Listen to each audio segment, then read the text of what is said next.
नमस्कार विद्यार्थी मित्र मैत्रिणींनो, केसागर पब्लिकेशनच्या केसागर करिअर अकॅडमी या यूट्यूब चॅनलवरती तुमचं पुन्हा एकदा स्वागत आहे. येणारी आपली अपकमिंग राज्यसेवा पूर्वपरीक्षा आणि संयुक्त पूर्वपरीक्षेसाठी आपण इथं प्रिपरेशन करत आहोत. राज्यसेवा पूर्वपरीक्षा 29वी सुधारित आवृत्ती या पुस्तकातून आज आपण प्रॅक्टिस क्वेश्चन घेत आहोत, ज्याची आपल्याला खूप जास्त गरज आहे. पुस्तकाचं वैशिष्ट्य हे आहे की इथं तुम्हाला थेरी प्लस प्रॅक्टिस क्वेश्चन मिळत आहेत.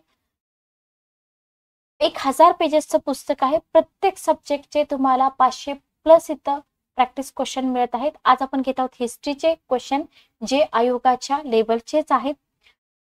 पहिला क्वेश्चन बघा आजच्या सेशन मधून. फर्स्ट क्वेश्चन तुमच्या समोर आहे. लोकमान्य टिळक यांच्यावरती 1887 मध्ये राजद्रोहाचा खटला भरवण्यात आला व त्यांना 1.5 वर्षाची शिक्षा देण्यात आली. ठीक आहे, ओके. 4 लाइनर क्वेश्चन आहे. बाळ गंगाधर टिळक यांना लोकमान्य ही पदवी होम रूल चळवळी दरम्यान दिली गेली. दादाभाई नौरोजी यांनी स्वराज्य, स्वदेशी, बहिष्कार, राष्ट्रीय शिक्षण या चतुसूत्रीचा पुरस्कार केला. इसवी सन 1893 मध्ये ॲनी बेझंट यांनी भारतात थिओसॉफिकल सोसायटीची स्थापना केली. आपण असे क्वेश्चन सॉल्व्ह करतो, लक्षात घ्या. पण तुम्हाला खाली काय विचारलंय ते बघणं फार इम्पॉर्टंट असतं. ठीक आहे, छोट्या छोट्या गोष्टी असतात, पण याला सिली मिस्टेक म्हणतो आपण आणि एक्झाम मध्ये आपले मार्क्स जाऊ शकतात. तर लक्षात घ्या, तुम्हाला सत्य विधान विचारलेत, बरोबर. तुम्ही इलिमिनेशन मेथडनी पण जाऊ शकता. इलिमिनेशन मेथड म्हणजे कशी, सगळ्यात बेस्ट बघा. चतुसूत्रीचा पुरस्कार कोणी केला होता? टिळकांनी केला होता. म्हणजे हे विधान चुकीचं आहे. जिथं जिथं तिसरा ऑप्शन आहे कट करून टाका. 2 ऑप्शन इलिमिनेट झाले, बरोबर. थिओसॉफिकल सोसायटीची स्थापना ॲनी बेझंट यांनी केली होती? नव्हती केली. लक्षात घ्या, थिओसॉफिकल सोसायटीची स्थापना मॅडम ब्लावाट्स्की यांनी केली होती. लक्षात ठेवा, 1875 मध्ये. ठीक आहे, म्हणजे चौथं विधान पण चुकीचं आहे. म्हणजे हा ऑप्शन गेला. बाकीचे 2 सेंटेन्स तुम्हाला चेक करायची गरजच नाही. म्हणजे उत्तर आलं तुमचं 1 आणि 2. ठीक आहे, तर अशा प्रकारे आपण इलिमिनेशन मेथडनी जाऊ शकतो. फक्त आपल्याला एरर डिटेक्ट करता आले पाहिजेत. एरर कुठे असतात लक्षात घ्या. डेट असेल, नाव असेल, याच्यामध्ये तुम्हाला एरर दिले जातात. ठीक आहे, ओके. चला नेक्स्ट क्वेश्चन आपण घेऊया. पुढचा क्वेश्चन आहे, राष्ट्रसभेच्या इसवी सन 1917च्या कोलकाता अधिवेशनाचे अध्यक्ष dash dash. Lokmanya Tilak, Shrimati Annie Besant, Aurobindo Ghosh आणि बिपिनचंद्र पाल. ठीक आहे, तर बघा क्वेश्चन तुम्हाला विचारलाय, राष्ट्रसभेच्या इसवी सन 1917च्या कोलकाता अधिवेशनाचे अध्यक्ष. INC चे जेवढे पण अधिवेशन आहेत ना, त्या अधिवेशनाची वैशिष्ट्ये असतील किंवा कोणत्या अधिवेशनामध्ये काय घडून आलं, याच्यावरती तुम्हाला आयोगाने कायम क्वेश्चन विचारलेले आहेत. ठीक आहे, म्हणजे INC अधिवेशनाची जी लिस्ट आहे ना, ती लिस्टच आपल्याला करून घ्यायची आहे, बरोबर. आता इथं बघा, इथं आपल्याला काय करायचं आहे, कधीपासून? 1885 पासून. ठीक आहे, 1885 WC बॅनर्जी असतील. त्याच्यानंतर 86 मध्ये ठिकाण असेल, जोड्या लावामध्ये विचारू शकतात, फिल इन द ब्लँक्स मध्ये विचारू शकतात, 1 लाइनर मध्ये विचारू शकतात ठिकाण. त्याच्यानंतर जे साल आहे ते साल तुम्हाला विचारतील. अध्यक्ष कोण होते ते विचारतील. आणि तिथं काय समझोते घडून आले किंवा काय ठराव झाले, कोणते डिसिजन झाले. 4 पॉइंट्स मध्ये तुम्हाला हे INC चे अधिवेशन कंप्लीट करायचे. फॉर एक्झाम्पल 1885 पासून जर तुम्ही घेतलं, 1885 WC बॅनर्जी, ठिकाण होतं बॉम्बे, 72 सभासद प्रतिनिधी उपस्थित होते. 1886 मध्ये बघा कलकत्ता, दादाभाई नौरोजी, नॅशनल काँग्रेस आणि नॅशनल कॉन्फरन्स. 1887 मध्ये जर आपण बघितलं, बदरुद्दीन तय्यबजी होते, बरोबर. मुस्लिमांना आणि इतर राष्ट्रीय नेत्यांशी हातमिळवणी करण्याचं त्यांनी आवाहन केलं. अशा प्रकारे तुम्हाला सगळं करायचं आहे. 1888चं पण विचारलं जातं. जॉर्ज ह्यूल, पहिले इंग्रज अध्यक्ष विचारले जातात, पहिले फॉरेन विचारले जातात, महिला अध्यक्षा विचारल्या जातात, बरोबर. मल्टिपल टाइम जे लोक अध्यक्ष झाले त्यांच्याबद्दल क्वेश्चन विचारला जातो. तर इथं उत्तर काय आहे बघा, लोकमान्य टिळक. ओके, मग आता जेव्हा आपण हे ऑप्शन बघतो ना, तेव्हा इथं तुम्हाला पटकन ॲनी बेझंट कोणत्या अधिवेशनाच्या अध्यक्ष होत्या हेही आपल्याला माहित पाहिजे. कारण का, पुढे जाऊन आपल्याला त्याच्यावरती क्वेश्चन येऊ शकतो की नाही, बरोबर. म्हणजे फक्त टिक मार्क करून आपल्याला पुढे जायचे का नाही. तर ॲनी बेझंट होत्या 1917 कलकत्ता अधिवेशनाच्या अध्यक्ष. ओके, कारण त्यांचा टाइम पिरियडच आहे 1847 ते 1933. INCच्या पहिल्या महिला अध्यक्ष होत्या ह्या ॲनी बेझंट. ओके, त्याच्यानंतर बघा, त्याच्यानंतर आहेत बिपिनचंद्र पाल. तर इथं आपल्याला अरविंद घोष, रासबिहारी घोष याच्यामध्ये कन्फ्युजन होऊ शकतं, लक्षात ठेवा. ठीक आहे. आनंद मोहन बोस असतील, तर जे सिमिलर नावं आपल्याला वाटतात ना, तर त्याच्याबद्दल तर आपण व्यवस्थित वाचलं पाहिजे. आता इथं अरविंद घोष आहेत, तर तुम्ही मला चॅटबॉक्स मध्ये सांगू शकता की अरविंद घोष अध्यक्ष होते, होऊन गेले का कुठल्याच अधिवेशनाचे अध्यक्ष नव्हते? सुभाषचंद्र बोस होते, बरोबर. आणखी कोण होतं? बिपिनचंद्र पाल होते का? बघा, बिपिनचंद्र पाल होते का? कमेंट बॉक्स मध्ये मला हे 2 ऑप्शन तुम्ही सांगू शकता. ठीक आहे. ओके. तर अशा प्रकारे काय करायचं आहे आपल्याला? अशा प्रकारे आपल्याला इथं ऑप्शन जे आहेत ना, त्या ऑप्शन बद्दल पण विचार करायचा आहे. नेक्स्ट बघा, अरविंद घोष इथं रासबिहारी घोष जर असतं तर सुरत आणि मद्रास अधिवेशन. ठीक आहे. डॅश डॅश या अधिवेशनामध्ये राष्ट्रसभा व मुस्लिम लीग यांच्यामध्ये समझोता घडून आला. महत्वाचा क्वेश्चन आहे बघा. लखनौ अधिवेशन, 17चं कोलकाता अधिवेशन, 1905चं बनारस अधिवेशन, 1906चं कोलकाता अधिवेशन. ठीक आहे. उत्तर काय आहे बघा? उत्तर आहे पहिला ऑप्शन, 1916चं कोणतं अधिवेशन? लखनौ अधिवेशन. कोण होते याचे अध्यक्ष? अंबिकाचरण मुजुमदार, बरोबर. लखनौ करार, मुस्लिम लीग सह संयुक्त अधिवेशन, व्हेरी व्हेरी इम्पॉर्टंट. आता इथं बाकीचे जे अधिवेशन आहेत ना, फॉर एक्झाम्पल 1905चं अधिवेशन आहे बनारस अधिवेशन. कोण होते अध्यक्ष? गोपाळकृष्ण गोखले. बंगालच्या फाळणीच्या विरोधात या अधिवेशनामध्ये नाराजी व्यक्त केली गेली. ठीक आहे. 1917चं जर तुम्ही बघितलं तर 1917चं अधिवेशन आत्ताच आपण बघितलं, ॲनी बेझंट होत्या. तर हे इथं तुम्हाला पटापट आठवलं पाहिजे, याच्यासाठी खूप जास्त प्रॅक्टिस लागते, लक्षात घ्या. 1906 कोलकाता अधिवेशन, कोण होते अध्यक्ष? दादाभाई नौरोजी. स्वराज्य या शब्दाचा पहिल्यांदाच उल्लेख आपल्याला इथं झालेला दिसून येतो. ठीक आहे. ओके. अशा प्रकारे क्वेश्चन सोडवा, जेणेकरून तुम्हाला याचा खूप जास्त फायदा होईल. पुढचा क्वेश्चन बघा. वृत्तपत्रांवरती आयोग कायम क्वेश्चन विचारतं. ॲनी बेझंट यांनी सुरू केलेली वृत्तपत्र तुम्हाला इथं विचारले. New India, young India, Commonwealth आणि कॉमनवेल्थ, सिमिलर नावं असणारी वृत्तपत्रांचे ऑप्शन तुम्हाला दिले जातात. ठीक आहे. ओके. उत्तर काय आहे बघा? 63 नंबरचा क्वेश्चन, बी ऑप्शन 1 आणि 3. ठीक आहे. न्यू इंडिया त्यांनी सुरू केलेलं होतं, कॉमनवेल्थ पण त्यांनी सुरू. कॉमनवेल्थ आणि कॉमनवेल्थ तुम्हाला प्रोनाउन्सिएशन सेम वाटतं, कन्फ्युजन व्हावं म्हणून आयोगाने दिले. इथं 4था ऑप्शन तुम्ही इलिमिनेट केला असता, एकच ऑप्शन इलिमिनेट झाला असता. न्यू इंडिया, यंग इंडियावरती आयोगाने वारंवार क्वेश्चन विचारलेले आहेत. आता आपण थोडंसं यंग इंडिया बद्दल बोलूया. यंग इंडिया हे जे न्यूजपेपर होतं हे M.K. गांधीजींनी सुरू केलं होतं, बरोबर. न्यू इंडिया हे जे होतं ॲनी बेझंट यांनी स्टार्ट केलेलं ते होतं 1914. डेट पण आपल्याला माहित पाहिजे. 1893 मध्ये त्या भारतामध्ये आल्या होत्या. कधी आल्या होत्या भारतामध्ये बघा, यांच्याबद्दल थोडीशी माहिती आपण घेऊया. 1893 मध्ये ॲनी बेझंट आल्या होत्या भारतामध्ये. ठीक आहे. ओके. इंग्लंडमध्ये त्यांचा जन्म आहे. स्वातंत्र्य सैनिक, समाजसुधारक, तत्वज्ञानी म्हणून त्या प्रसिद्ध होत्या. 1907 मध्ये त्यांनी थिओसॉफिकल सोसायटीच्या अध्यक्षा बनल्या. ठीक आहे. ओके. थिओसॉफिकल सोसायटी साठी आपण आधी पण क्वेश्चन बघितला होता, लक्षात घ्या. भारताच्या स्वातंत्र्य लढ्यामध्ये ॲनी बेझंट सहभागी झाल्या. 17 असं वारंवार रिपीट झालं पाहिजे. 17च्या अधिवेशनाच्या, काँग्रेस अधिवेशनाच्या अध्यक्षा होत्या. त्यांचं कौटुंबिक जीवन असेल किंवा त्यांचं कार्य असेल, तर हे सगळं कार्य आपण व्यवस्थित वाचलं पाहिजे. होमरूल चळवळ त्यांनी कधी उभारली किंवा कशाचा त्यांनी पुरस्कार केला. माउंटेग्यू चेम्सफर्ड सुधारणा याच्याविषयी अरविंद घोष यांनी काही प्रतिक्रिया द्यावी म्हणून ॲनी बेझंट यांनी काय केलं होतं? त्यांना विनवणी केली होती. ठीक आहे. आणि न्यू इंडियामध्ये अरविंद घोष यांनी एक लेख पण लिहिला होता, लक्षात घ्या. ओके. क्लिअर. तर अशा प्रकारे इथं आपल्याला इन्फॉर्मेशन असली पाहिजे. बाकीचे पण आपण न्यूजपेपर, महाराष्ट्रात शाहू महाराजांनी ज्या न्यूजपेपरला मदत केली ते सगळे न्यूजपेपर आपल्याला विचारले जातात. आणि पुस्तकामध्ये तुम्हाला ना हे न्यूजपेपर जे आहेत ना, ज्याच्यावरती आयोग कायम क्वेश्चन विचारतं, त्याच्या सगळ्या लिस्ट आहेत. ठीक आहे. ओके. आणि ही जी टाइमलाईन आहे ना न्यूजपेपरची, ही टाइमलाईन आपल्याला माहित असली पाहिजे. सगळ्यात महत्वाचं हे आहे बघा. विद्यार्थी फक्त जेवढं परीक्षेत विचारतात ना तेवढंच करतात, तर असं करू नका. जितकं काही आपल्याला दिलेलं आहे पुस्तकामध्ये सगळं काही आपल्याला चार्ट फॉर्मॅटमध्ये दिलेलं आहे. ठीक आहे. आपल्याला असं नाहीये की बाबा सगळी माहिती काढायची आणि मग ते आपल्याला रिवाइज वगैरे करायचं. सगळं पुस्तकामध्ये तुम्हाला दिलेलं आहे, फक्त वारंवार रिवाइज करायचंय आणि परफेक्ट करायचंय. ठीक आहे, ओके. पुढचा क्वेश्चन बघा. नेक्स्ट क्वेश्चन तुम्हाला काय विचारलंय, 26 मार्च 1902 रोजी, ठीक आहे, 26 मार्च 1902 रोजी डॅश डॅश यांनी केलेल्या अंदाजपत्रावरील भाषणाने त्यांची हिंदुस्थानचा श्रेष्ठ संसदपटू अशी ख्याती सर्वदूर पसरली.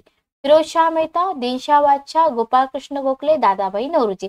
सिंपल क्वेश्चन आहे, काहीही अवघड नाहीये. फक्त इथं हे दोन ऑप्शन तुम्ही इलिमिनेट करता. दोन घाई मध्ये सिली मिस्टेक जे म्हणतो ना आपण, तर त्या सिली मिस्टेक होऊ शकतात. गोपाळकृष्ण गोखले, दादाभाई नौरोजी. ठीक आहे, उत्तर काय आहे याचं? उत्तर आहे गोपाळकृष्ण गोखले. ठीक आहे, कारण का अर्थशास्त्र, अंदाजपत्रक याच्याबद्दल जर क्वेश्चन आला तर आपल्याला इथं दोन्ही पर्सनचं काम त्या बाबतीत आहे, त्याच्यामुळं थोडंसं कन्फ्युजन होऊ शकतं. ठीक आहे, नामदार गोपाळकृष्ण गोखले भारतातील ब्रिटिश साम्राज्याविरुद्ध कायदेशीर राजकारणाच्या मार्गाने स्वातंत्र्य लढ्याच्या पाया घालणाऱ्या राजकीय सामाजिक नेत्यांपैकी एक होते.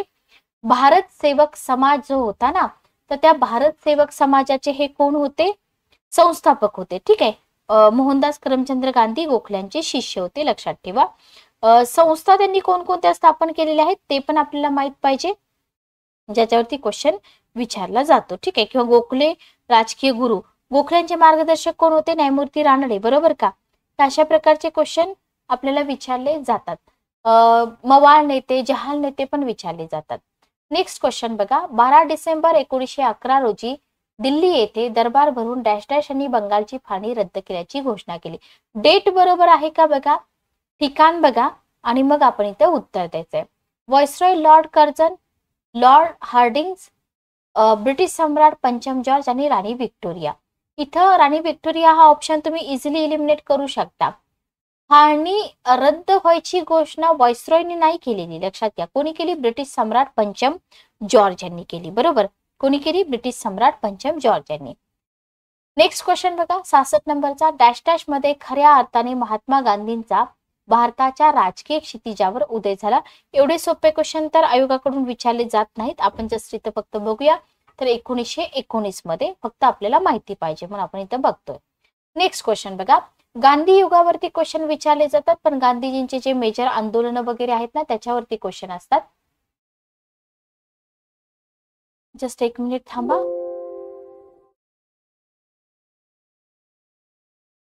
ओके, पुढचा क्वेश्चन आपण कंटिन्यू करूया. रौलट कायद्याबद्दल आपण बघत होतो. तर रौलट कायदा काय होता, बरोबर. आता इथं 1919 डेट बरोबर आहे का बघा. काळा कायदा, हे दोन गोष्टी फक्त आपल्याला चेक करायच्या आहेत, बरोबर आहे, कारण आपल्याला सत्यविधानच विचारलं. डेट बरोबर आहे. ठीक आहे. रौलट ऍक्ट अन्वये एखाद्याच्या हालचाली केवळ संशयास्पद वाटल्यास, आता तुम्ही न्यूजपेपर मध्ये वाचत असाल रौलट ऍक्टची तुलना कोणत्या ऍक्ट बरोबर केली जात आहे, तर इथं दोन्ही विधानं सत्य आहेत. त्याच्यामुळं हा जो क्वेश्चन आहे, हा क्वेश्चन आपला आन्सर नंबर 1 आहे त्याचं उत्तर. ठीक आहे. आता होतं काय माहिती का, इथं समजा आयोगाने एवढा सोपा क्वेश्चन न विचारता तुम्हाला रौलट कायद्याबद्दल इतर काही विचारलं. ठीक आहे, ओके. आता इथे 1919 आहे, इथे तुम्हाला 21 मार्च ही डेट पण माहित पाहिजे. दिल्लीतील इम्पिरियल लेजिस्लेटिव्ह काउन्सिलनं पारित केला होता. कोणी पारित केला होता तेही माहित पाहिजे. त्याच्यानंतर आपल्याला याच्या पाठीमागचा थोडासा इतिहास वगैरे पण माहित पाहिजे. ठीक आहे, ओके. तर महात्मा गांधीजींचं काय रोल होता इथं आपण जर बघितलं की क्रांतिकारी गुन्हे कायदा, ज्याला रौलट कायदा म्हणून ओळखलं जातं, बरोबर. आता इथं डेट तर मी तुम्हाला सांगितली, काही ठिकाणी 21 मार्च पण डेट दिलेली आहे, काही ठिकाणी 18 मार्च पण आहे. त्याच्यामुळं थोडंसं कन्फ्युजन इथं आहे, पण आयोग जिथं कन्फ्युजन होतं अशा काही गोष्टी विचारल्या जात नाहीत. ठीक आहे, ओके. चला नेक्स्ट क्वेश्चन आपण बघूया. खालील घटना कालानुक्रमे लावा. चले जाव ठराव, शिमला परिषद, राजाची योजना, त्रिमंत्री योजना. या सगळ्या योजना किंवा हे सगळे जे करार आहेत, परिषदा आहेत, त्या कधी पार पडल्या ते आपल्याला माहित पाहिजे. इथं तुम्हाला कालानुक्रमे देतात. इथं काय चढता उतरता क्रम वगैरे नसतं, कारण हिस्ट्रीमध्ये काय असते, हिस्ट्रीमध्ये टाइमलाईन असते. ओके.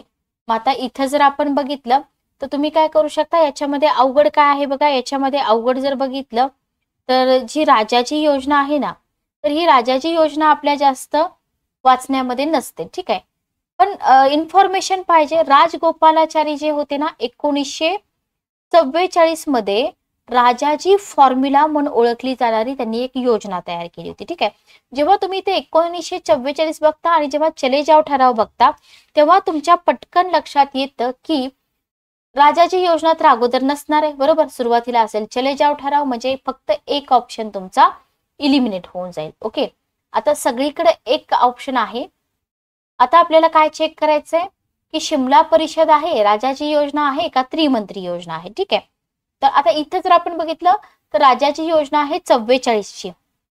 काय आहे योजना, योजनेची वैशिष्ट्ये पण लक्षात ठेवा. मुस्लिम बहुसंख्य असलेल्या सीमांकनासाठी युद्धोत्तर आयोगाची स्थापना केली जाईल आणि तिथं प्रौढ लोकसंख्येची जनमत चाचणी ते पाकिस्तानला प्राधान्य देतात का नाही देतात हे ठरवलं जाईल. ठीक आहे, ही आहे राजाची योजना. आता इथं त्रिमंत्री योजना जी आहे ती आपण इंडियन पॉलिटीमध्ये पण अभ्यासतो. त्रिमंत्री योजना, त्रिमंत्री योजनेचे सदस्य तुम्हाला विचारले होते. स्टॅफर्ड क्रिप्स असतील, लॉर्ड पेथिक लॉरेन्स असतील, अलेक्झांडर असतील. तर ही त्रिमंत्री योजना आहे 1946 ची. म्हणजे इथंच आपल्याला लक्षात येतं की आपल्याला राजाची योजना पाहिजे दुसऱ्या ऑप्शनला, म्हणजे तुमचा ऑप्शन नंबर हाही इलिमिनेट होतो, हाही इलिमिनेट होतो. पुढं मग तुम्हाला ह्या दोन गोष्टी शिमला परिषद वगैरे चेक करायची गरज पडत नाही. ठीक आहे, पण जर इंडिव्हिज्युअल क्वेश्चन आला तर तुम्हाला इथं माहित पाहिजे. आता इथं राजाची योजनेनंतर डायरेक्ट 46 मध्ये तुम्हाला त्रिमंत्री योजना माहितीये, पण जर तुमच्याकडून शिमला करार किंवा शिमला परिषद जर वाचायचं राहून गेलं असेल, ठीक आहे, तर मग इथं तुम्हाला या दोन्हीमध्ये कन्फ्युजन होऊ शकतं आणि तुम्ही या उत्तराकडे जाऊ शकता. ओके, कारण शिमला परिषद आहे 1945 ची. ठीक आहे, इथं तो पण ऑप्शन आहे. म्हणजे आयोगाला माहिती असतं की एखाद्या विद्यार्थ्याला राजाची योजनेची डेट माहितीये, त्रिमंत्री योजना पण माहितीये, पण त्या विद्यार्थ्यानं जर शिमला परिषद वाचली नसेल तर ऑब्व्हियसली तो विद्यार्थी चौथ्या ऑप्शनकडे जाईल आणि फक्त एका पॉइंटमुळे तुमचं हे उत्तर चुकू शकतं. ओके, शिमला परिषद जी आहे व्हाईसरॉय लॉर्ड वेवेल आणि ब्रिटिश भारतातील प्रमुख राज्याची सिमला येथील लॉजमध्ये एक व्यवस्था केली होती. तेव्हा हे स्पष्ट होतं की ब्रिटिशांचा भारत सोडून जाण्याचा इरादा जो आहे ना, त्याच्यासाठी एखादे करार वगैरे करणं गरजेचं आहे. ठीक आहे, ओके. नेक्स्ट क्वेश्चन बघा, जालियनवाला बाग हत्याकांडाशी संबंधित क्वेश्चन आहे. अचूक पर्याय निवडा. काय क्वेश्चन दिलाय तुम्हाला, जालियनवाला बाग येथे निरपराध लोकांवर अमानुष गोळीबार जनरल डायर अधिकाऱ्याने केला. जालियनवाला बाग हत्याकांडाची चौकशी करण्यासाठी ब्रिटिश सरकारने हंटर यांच्या अध्यक्षतेखाली एक कमिशन नेमलं होतं. इथे काय चेक करायचंय तुम्हाला, जनरल डायर आणि हंटर ही दोन नावं बरोबर दिलेली आहेत का एवढंच चेक करायचंय, बाकी काहीच चेक करायचं नाही आपल्याला. बाकी जालियनवाला बाग हत्याकांडाच्या हिस्ट्री काय आहे, त्याच्यावरती पोयम कोणी लिहिली, काय झालं वगैरे वगैरे बऱ्याच गोष्टी आपल्याला विचारल्या जातात. ठीक आहे, ओके. चला, तर याचं उत्तर काय आहे, सोपा क्वेश्चन आहे. उत्तर आहे दोन्ही विधानं योग्य. ठीक आहे, दोन्ही विधानं योग्य. नेक्स्ट क्वेश्चन आपण बघूया. याला करा IMP. खाली काही धार्मिक सामाजिक संघटना आणि त्यांचे संस्थापक यांच्या जोड्या दिलेल्या आहेत. कोणत्या जोड्या चुकीच्या आहेत ते तुम्हाला विचारले. ठीक आहे, ओके. कोणत्या जोड्या चुकीच्या आहेत. केशवचंद्र सेन, म्हणजे थोडक्यात हा क्वेश्चन ना समाज सुधारकांवरतीच आहे. देवेंद्रनाथ टागोर, दादोबा पांडुरंग, लोकमान्य टिळक. आता इथे काय करायचं माहिती का, जे आपल्याला माहित आहेत ना तिथून सुरुवात करायची. नेहमी लक्षात घ्या, असं नसतं की आयोगाने ऑप्शन दिलेत म्हणून पहिल्याच ऑप्शन पासून चेक करायला पाहिजे. इलिमिनेशन मेथड खूप चांगली मेथड आहे, जिथं तुमचा वेळही वाचतो आणि तुमचा पेपरही वेळेत कव्हर होतो. ठीक आहे, तर 43 नंबरचा क्वेश्चन तुम्हाला काय विचारलंय, चुकीचं विचारलंय. आता इथे काय विचारलंय ते पण तुम्ही बघा. ठीक आहे, ओके. डेक्कन सभा, लोकमान्य टिळकांबद्दल जर तुम्ही बघितलं ना तर तुम्ही पटकन इथं उत्तर देऊ शकत होता, पण इथं तुम्हाला डेक्कन सभेबद्दल माहिती पाहिजे. ठीक आहे, ओके. डेक्कन सभा, डेक्कन सभेची स्थापना कोणी केली होती हे आपल्याला माहित पाहिजे. न्यायमूर्ती रानडे, बरोबर. डेक्कन सभेबद्दल आपण थोडंसं बोलूया. डेक्कन सभेची स्थापना केली होती रानडे साहेबांनी. न्यायमूर्ती रानडे आणि नामदार गोपाळ कृष्ण गोखले. ठीक आहे, हे आपल्याला इथं माहित पाहिजे. ओके, त्याच्या आधी पुण्यात सार्वजनिक सभा, डेक्कन सभेच्या पण आधी जर बघितलं तर सार्वजनिक सभा होती, बरोबर. त्याच्यावरती पण रानडेंचंच वर्चस्व होतं, पण या सार्वजनिक सभेवरती टिळकांनी ताबा मिळवला. त्याच्यामुळे काय झालं, रानडे आणि गोखले हे जे गुरु शिष्य होते, पाठीमागच मी तुम्हाला सांगितलं, यांनी मिळून जी सभा स्थापन केली ती डेक्कन सभा. हे सगळं आपल्याला माहित पाहिजे. ठीक आहे, ओके, क्लिअर. चला, असंच तुम्हाला बहिष्कृत हितकारिणी सभा असेल वगैरे त्याच्याबद्दल क्वेश्चन विचारले जातात. म्हणजे चौथं चुकीचं आहे, म्हणजे हा ऑप्शन गेला, हा ऑप्शन गेला, एकतर चौथा किंवा एकतर पहिला पर्याय आपला असेल. आता इथं जर तुम्ही बघितलं केशवचंद्र सेन, म्हणजे थोडक्यात काय माहिती का,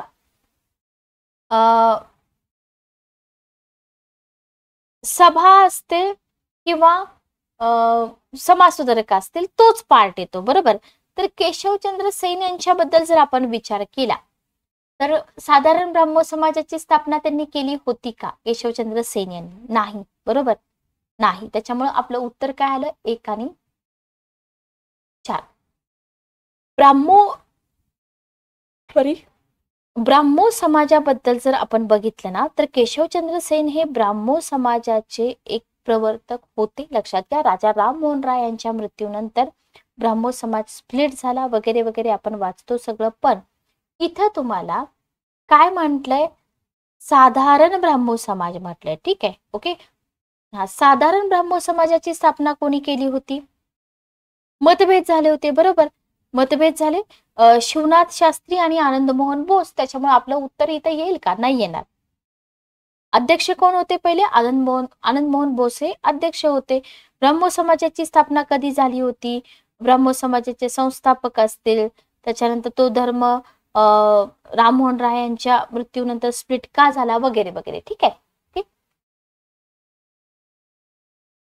चला, तर उत्तर काय आलं, 1 आणि 4 चुकीचं आहे. बाकी तुम्ही आदी ब्राह्मो समाजाबद्दल पण वाचून घ्या. परमहंस सभेबद्दल मी तुम्हाला इथे थोडक्यात इन्फॉर्मेशन सांगते.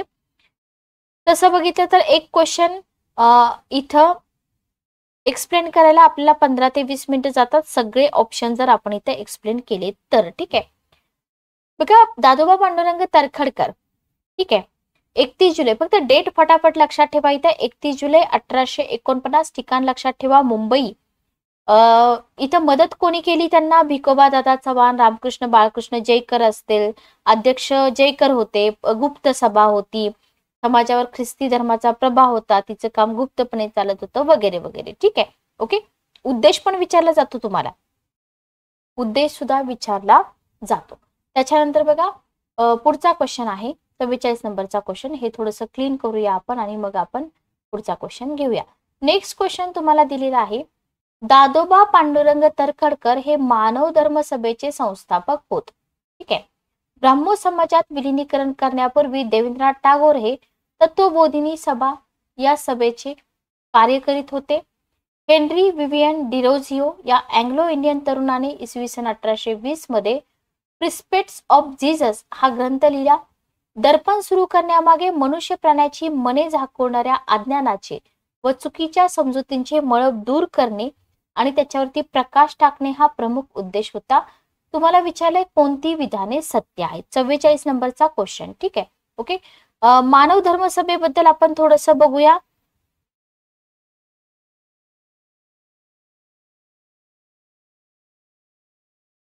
चला, मानव धर्म सभा स्थापना दादोबा पांडुरंग तरखडकर यांनीच केली होती. दीनमणी शंकर, दलपतराय भागुबाई, दुर्गाराम मनशाराम यांच्यासोबत 22 जून 1844 ला. कुठं? ठिकाण होतं सुरत, मुख्यालय पण सुरतलाच होतं. पण ही जी सभा होती ना, कार्यकर्त्यांच्या अभावी बंद झाली. ठीक आहे, हे विधान बरोबर आहे, सत्यच विचारले आपल्याला, म्हणजे फक्त हे 2 ऑप्शन गेले. इथं वरील सर्व 1, 2, 4 आहे. ठीक आहे, ब्राह्मो समाजात तत्वबोधिनी सभा हे बरोबर आहे, दुसरा ऑप्शन पण बरोबर आहे, तिसरा ऑप्शन मात्र चुकीचा आहे. ठीक आहे, का चुकीचा आहे मला कमेंट बॉक्स मध्ये सांगा. चौथा ऑप्शन बरोबर आहे, दर्पण सुरू करण्यामागे उद्देश जो होता तो तुम्हाला इथं दिलेला आहे. 45 नंबरचा क्वेश्चन बघा, डॅश डॅश यांनी वासुदेव बळवंत फडके यांचे वकीलपत्र घेतले. सुरुवातीला वासुदेव बळवंत फडके यांच्यावरती खूप क्वेश्चन येत होते, पण आता थोडंसं कमी झालेलं आहे, कंबाईनला विचारतात, राज्यसेवेला इतके क्वेश्चन विचारत नाहीत, लक्षात घ्या. कारण राज्यसेवेला कसं होतं, राज्यसेवेला मॉडर्न इंडियन हिस्ट्रीमध्ये विचारण्यासारखा भाग भरपूर आहे. सोबतच तुम्हाला तिथं प्राचीन आणि मध्ययुगीन भारत पण विचारलं जातं. ठीक आहे. तर गणेश वासुदेव जोशी यांनी घेतलं होतं वकीलपत्र. इथं तुम्हाला जी.व्ही. जोशी असं पण दिलं जाऊ शकतं किंवा सार्वजनिक काका असं पण दिलं जाऊ शकतं. ऑप्शन मध्ये जेवढे पर्सन येतात ना, फॉर एक्झाम्पल बाबा पदमनजी असतील, केशवचंद्र सेन असतील, या सगळ्यांबद्दल तुम्ही वाचून ठेवा, क्वेश्चन विचारले जातात. नेक्स्ट क्वेश्चन बघा. महात्मा ज्योतिबा फुले यांचे मरणोत्तर प्रकाशित झालेले ग्रंथ तुम्हाला विचारलेत. सिंपल आहे, आपल्या पुस्तकामध्ये महात्मा फुले यांची ग्रंथ संपदा दिलेली आहे. फक्त तुम्हाला डेट व्यवस्थित लक्षात ठेवायच्या आहेत. ठीक आहे. ओके. त्यांनी लिहिलेली पुस्तकं असूड असेल किंवा तृतीय रत्न असतील. लेखन साहित्यामध्ये तुम्ही जावा. लेखन साहित्यामध्ये तुम्हाला 1855 पासून म्हणजे तृतीय रत्न पासून ते कधीपर्यंत 1891 पर्यंत सार्वजनिक सत्य धर्म पर्यंत सगळी लिस्ट लक्षात ठेवायची आहे. ओके. मृत्यूपत्र आहे त्यांचं, त्याच्यानंतर इशारा आहे, सत्सारांक आहे, ब्राह्मणांचे कसब, गुलामगिरी आहे. हे सिक्वेन्स लावा असा क्वेश्चन तुम्हाला विचारला जातो. तर गुलामगिरी पुस्तकाची डेट किती आहे बघा, 1873 आहे. ठीक आहे. तृतीय रत्न 1855, ब्राह्मणांचे कसब 1869 आणि सार्वजनिक सत्यधर्म जो त्यांच्या मरणोत्तर प्रकाशित झालेला आहे. ठीक आहे. ओके. 1891. मग त्यांचा टाइम पिरियड काय होता तो तुम्हाला माहित पाहिजे. जन्म आहे त्यांचा 1827 कटगुण सातारा. मृत्यू आहे त्यांचा 90 1890. 28 नोव्हेंबर 1890 वयाच्या 63व्या वर्षी पुणे या ठिकाणी. ठीक आहे. ओके. नेक्स्ट क्वेश्चन घ्या 47 नंबरचा. कोणता ग्रंथ लोकमान्य टिळकांनी लिहिलेला आहे? Gita Rahasya, Orion, the Arctic home in the Vedas, Swarajyashastra, फक्त 1 व 2, फक्त 3, फक्त 1, 2, 4, फक्त 1, 2, 3. चांगला क्वेश्चन आहे बघा. जसं तुम्हाला महात्मा फुल्यांचं साहित्य विचारलंय तसंच तुम्हाला टिळकांनी लिहिलेले ग्रंथ सुद्धा इथं विचारलेले आहेत. ठीक आहे. ओके. बघा. तर 47 नंबरचा हा जो क्वेश्चन आहे उत्तर काय आहे? 1, 2 आणि 3. स्वराज्यशास्त्र हा जो ग्रंथ आहे ना, आपल्याला वाटतं त्यांच्या चतुसूत्रीवरून असे ऑप्शन का देतात सांगा.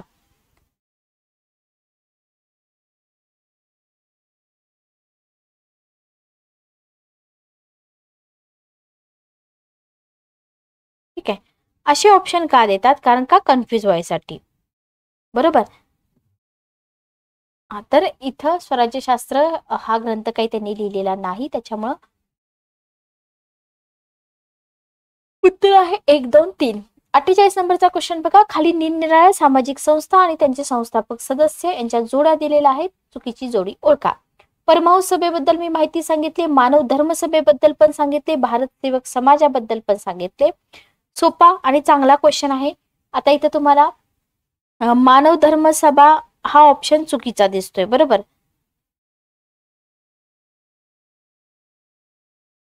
हा चुकीचा आहे सांगितलं ना मी तुम्हाला आत्ताच. दिनमणी शंकर असतील, दादोबा पांडुरंग यांनी केली होती, तर राजा राममोहन राव येथील. किती सोपा क्वेश्चन आहे, काहीच अवघड नाही याच्यामध्ये. पुढचा क्वेश्चन बघा. 19व्या शतकातील काही विचारवंत व त्यांनी चालवलेली वृत्तपत्रे, मुखपत्रे यांच्या जोड्या दिल्या आहेत. चुकीची जोडी ओळखा. दिग्दर्शन मासिक, बाळशास्त्री जांभेकर, सुधारक बरोबर आहे, हेही बरोबर आहे, प्रभाकर पण बरोबर आहे. आता ऑप्शन राहिला चौथा निबंधमाला. तर हा क्वेश्चन ना जास्त काही अवघड नाही. ठीक आहे. काहीच अवघड नाहीये. निबंधमाला हे मंथली होतं, पाक्षिक होतं, मासिक होतं का काय होतं? कोणी चालू केलं होतं? विष्णुशास्त्री चिपळूणकर, आंबेडकर साहेब, विष्णुशास्त्री चिपळूणकर. बरोबर आहे का? इथं उत्तर नाही, लोकहितवादी आहे. उत्तर आहे हे. चुकीची जोडी तुम्हाला ओळखायला सांगितलेली आहे इथं. ओके. क्लिअर. चला. तर हे होते आपले हिस्ट्रीचे काही प्रॅक्टिस क्वेश्चन. सेशन कसं वाटलं ते कमेंट करून नक्की सांगा. क्वेश्चन आपण घेतलेत 29व्या संपूर्ण तयारीमधून. जर पुस्तक विकत घेताना काही तुम्हाला अडचण आली तर तुम्ही कमेंट बॉक्समध्ये विचारू शकता किंवा जो आपला नंबर आहे पब्लिकेशनचा त्या नंबरवरती कॉल किंवा मेसेज करू शकता. थँक्यू.